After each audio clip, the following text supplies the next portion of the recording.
Hey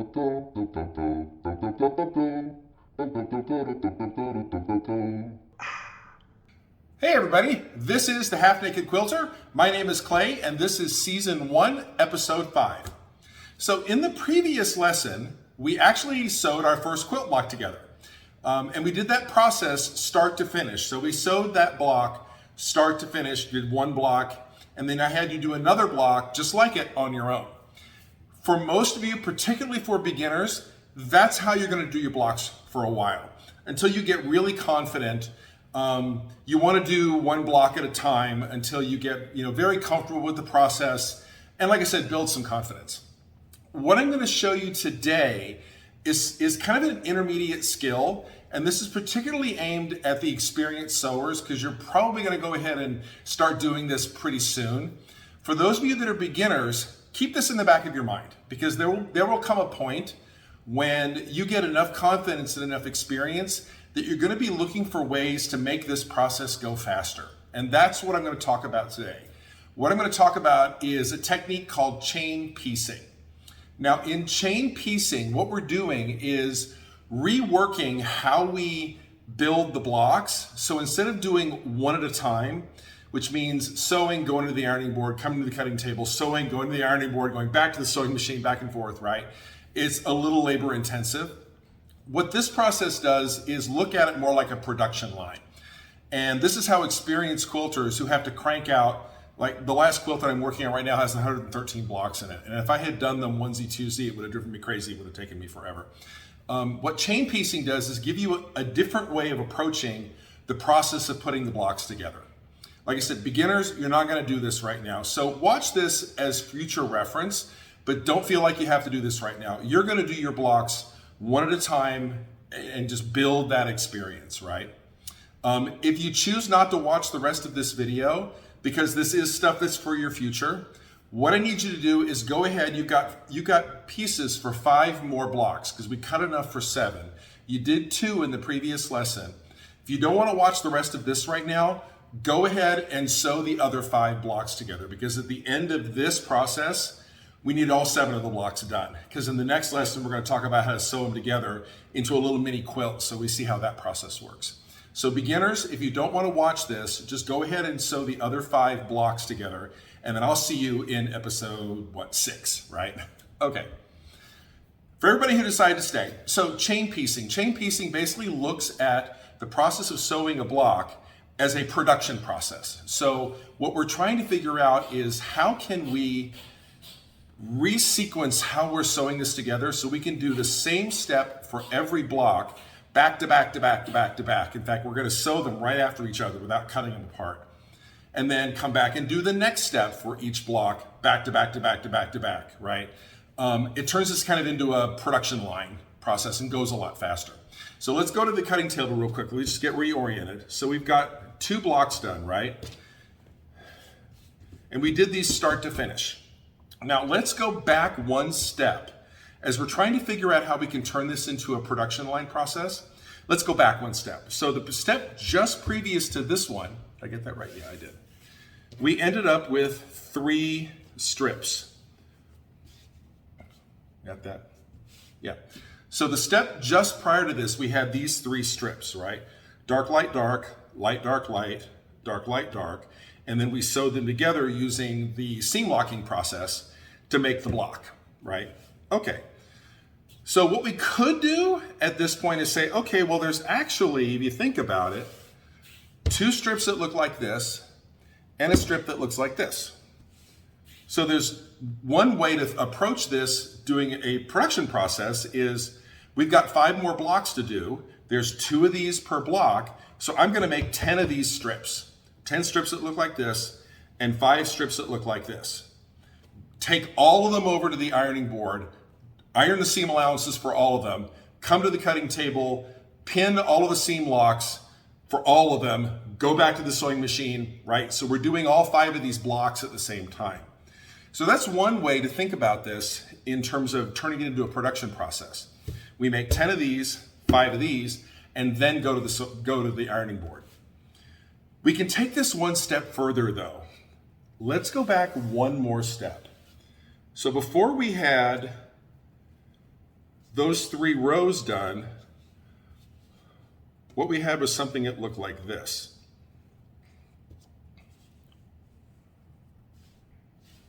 So we had a dark sewn to a light, and then we came and sewed this onto the end of it, and that created the strip, right? Same thing down here. We had a dark sewn to a light, and then we sewed the dark one to the end of it. Reverse happened here. We have a light sewn to a dark, and then we sewed a light to the end of it, and that's what got us those 3 strips. So another way to think about this in terms of turning it into a production line is, hey, what I really need are 2 dark sewn to light and 1 light sewn to dark. And then sew darks onto the end of these, sew a light onto the end of this, and then we're off to the races. So that's another way of thinking about this. But this gets a little tricky for 9 patch. Because if you think about it, I'm going to turn this one around. It's just another dark sewn to a light. But when we put the light onto the end of it, we flip it around and stick it on the dark side, right? So a 9 patch block starts off with 3 dark sewn to lights, and then we sew darks onto the ends of 2 of them and a light on the end of the other one. Now this really becomes a production line process, because if you think about it this way, we're going to do 5 blocks, right? There's 3 of these per block, so we're going to go to the sewing machine and sew 15 darks to lights back to back. Just sew them right next to each other. We're not cutting them apart. We're not trimming the seam allowances, trimming the threads. We're just sewing 15 darks to lights. Then we'll pull that apart, cut them apart into 15 sets like this, and then grab the rest of our squares. Sew the darks to the ends of the lights, the light to the end of the darks, and we're going to end up in the same place. We're going to end up with 3 strips. But instead of having to sew individual every single time, we're able to go very, very quickly from, let's see, we've got 9 squares and we've got per block and we've got 5 blocks to do. We go from 45 pieces of fabric down to, look at this, very, very quickly, much fewer pieces of fabric to deal with because we immediately start sewing these pairs together.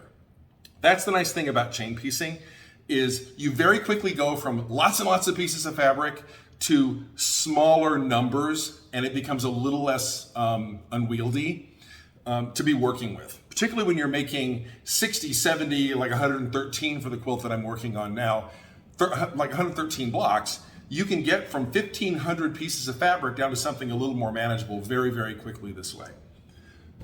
Okay, so for chain piecing a 9-patch block, we're going to do 3 darks to lights, cut those apart, and then sew darks to the ends of 2 of them and a light to the end of the other one. But we're going to do it for 5 blocks all at once, and you'll see how this works over at the sewing machine. We've now done the hard part of figuring out chain piecing. Once you figure out how you're going to turn this into a production process, the sewing part's easy. When we go to the sewing machine, you're going to see how simple this is. There's nothing weird here at all. The thing to be aware of is if you buy a quilt pattern or you buy a kit, they won't tell you how to do the chain piecing version. They'll give you the instructions on how to piece one block. If you want to chain piece them, you're going to have to stop at your cutting table and figure out, how do I sequence this so that I can do one step for all of them, come back and do the next step for all of them, boom, boom, boom, boom, boom, right? You'll have to figure that out on your own. There's a lot of stuff out online. You can Google whatever the block is and chain piecing. Somebody will have done a tutorial. I will probably do some at one point as well. A good example of this is the quilt that I'm working on right now for myself is a modified log cabin. And all you do is sew a square to a square, and then you start sewing rectangles wrapped around the outside, right? With this one, chain piecing makes it really, really easy because I sew the first 2 together, boom, boom, boom, boom, boom, 113. Okay, great. Come back, sew the next strip to those, boom, boom, boom, boom, boom, 113, right? It goes really, really fast that way. All right, before we go to the sewing machine, we've got to do one more thing. So when we first cut all of our squares, we stack them in sets per block, right? So for instance, here's 5 darks and 4 lights. There's one set, right? And that's what this whole stack is. But we're not gonna sew them that way. We're gonna sew them basically 15 sets of darks to lights, then come back and tack the third one onto the end. So really what we need to do at this point is separate these back out.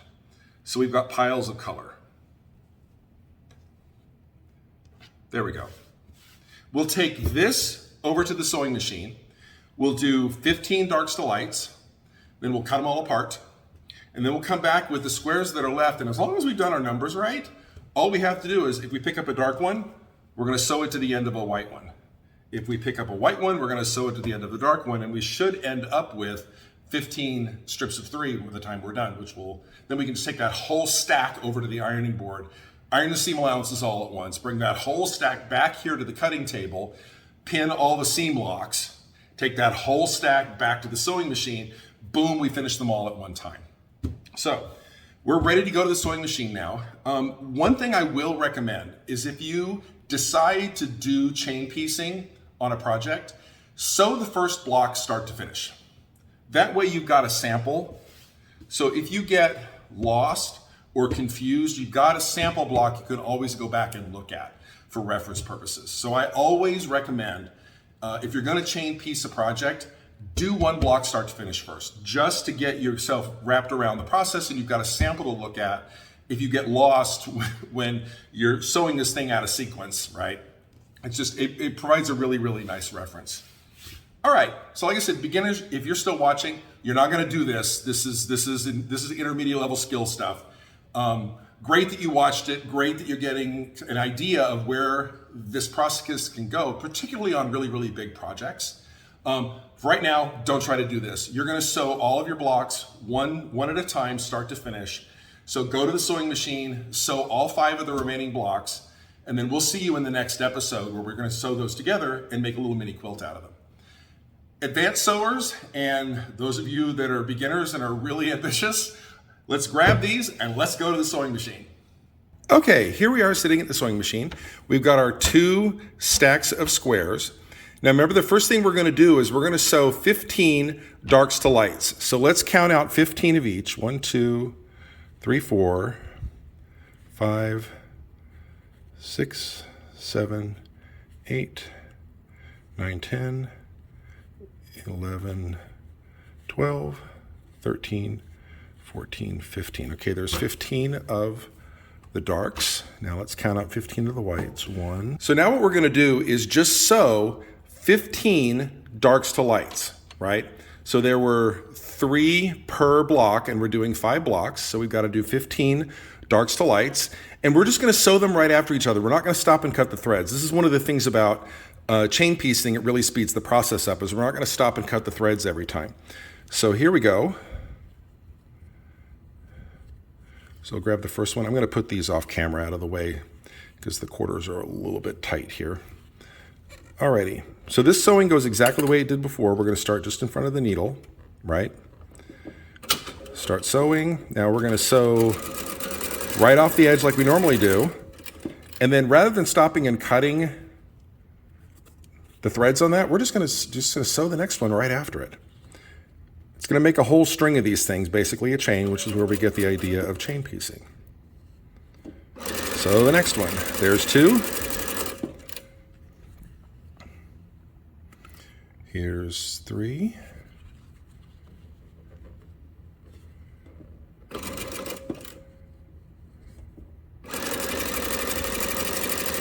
We're just going to keep right on going. Now I'm going to fast forward this so you don't have to slog through me doing this.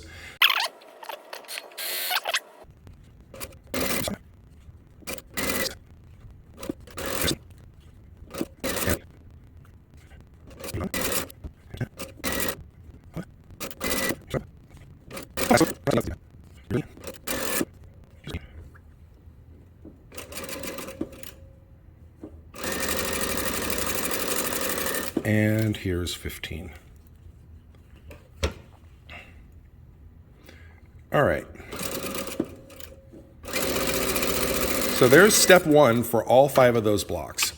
Now what we're going to do, I would normally do this next step just sitting here at the sewing machine, but it's a little tight quarters and a little hard to see. So I'm going to take this back to the cutting table to show you the next step of how this is going to go. It's just a little clearer, but honestly, I would just sit here at the sewing machine and do this step here. Okay, again, I would do this step at the sewing machine, but I'm going to do it here just because there's a little more space and a little more light, easier to see. So we've sewed 15 darks to lights. Now what we're going to do is just cut them apart. So grab your little snippy scissors. There's 2, 3, 4, 5, 6, 7, 8, 9, 10, 11, 12, 13, 14, and cut the threads off the end of that one. There's 15. So make this a little bit neater stack. Again, I would do this sitting at the sewing machine, but I'm doing it here just so it's a little easier to see what's going on. So now we have the first step for all 5 of these blocks done. We've now got 15 darks sewn to lights, right? So it's 3 per block. For 2 of those for each block, we're going to sew a dark onto the end. And for 1 of those, we're going to flip it around and sew a light onto the end. So for each block, we need 2 more dark squares and 1 more light square. We've got 5 blocks to do, so that means 10 dark squares and 5 light squares. So there's 10 dark squares, 5 light squares. Here's all of our pairs all sewn together, right? So now we're just going to go and sew these to the light end. And we run out of these, we're going to sew these to the dark end, and we'll have the strips of 3 to make our 5 blocks out of. Okay, so here we are back at the sewing machine again. Here's our stack of 15 dark sewn to lights. We've got our 5 light squares, our 10 dark squares. I'm going to put the light ones to one side for now. And all we're going to do now, and this is chain piecing again, we're going to sew these dark ones to the light end of these pairs. And just like we did before, we're not going to stop and cut threads. We're just going to sew them right into each other.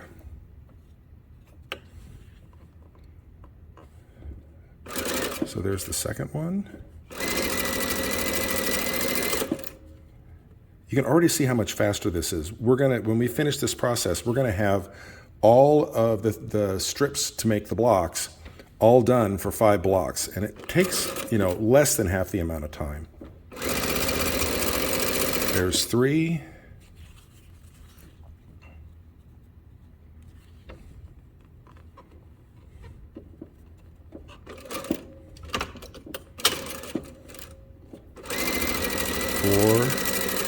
And again, I'll fast forward this so you don't have to watch me do this.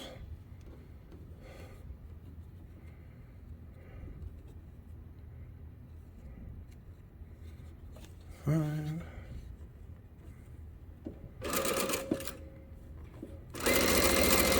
Whoop, hello. Okay, I'll have to come back and re-sew that one when I'm done. It got folded over on me. If that happens when you're chain piecing, go ahead and finish out the rest of the set. Then you can come back, cut the wonky one loose and redo it. Because it'll happen. Like I said, that fabric got folded on me and I didn't catch it in time. But rather than stopping right now, just go ahead and finish the set. And then when you separate everything, pull out the one that's wonky and just tear it apart and redo it real quick.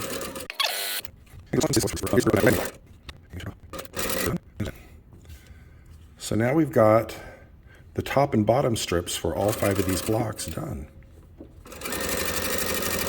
Now again, we're not going to stop. Let's grab the white ones. Same thing here, except we're going to sew them to the dark side. These are the ones that are in the middle of the blocks. Just keep right on going.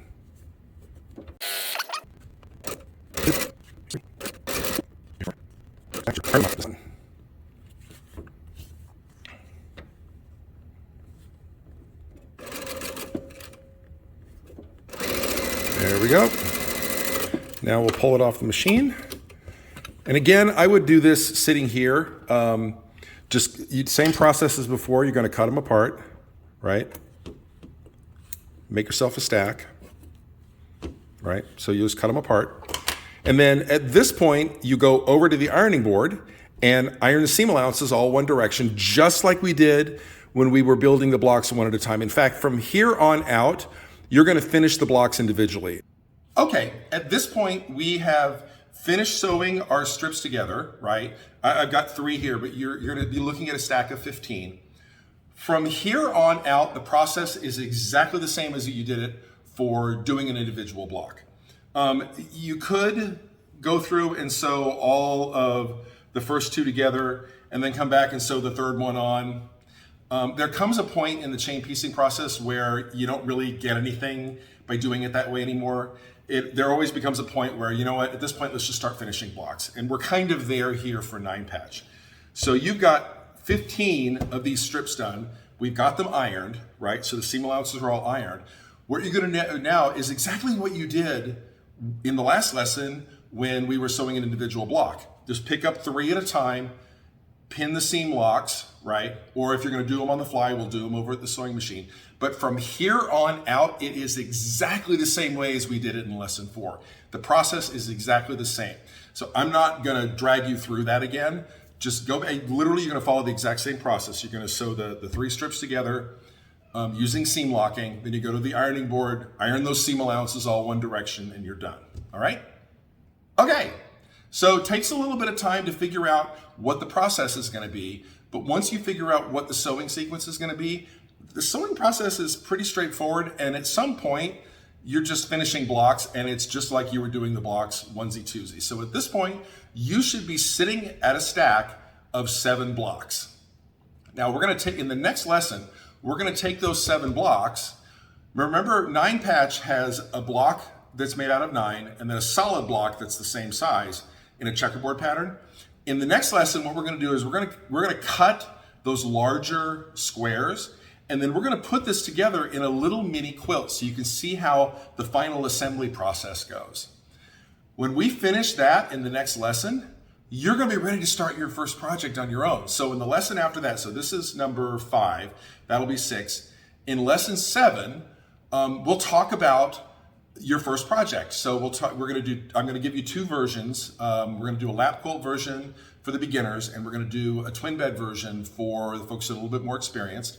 But we'll talk about the materials that you need, how many squares you're going to cut out of what sizes. I'm going to give you that list and then send you off to the fabric store to buy fabric. At that point, you will know everything that you need to make your first quilt. I'm actually really excited about this. We've been building up to this process the whole time. So like I said, we now have all of our squares done. Next lesson, we're going to sew these into a little mini quilt. And then the one after that, I'm going to send you off to buy your first fabric for your first quilt. I'll see you in the next lesson.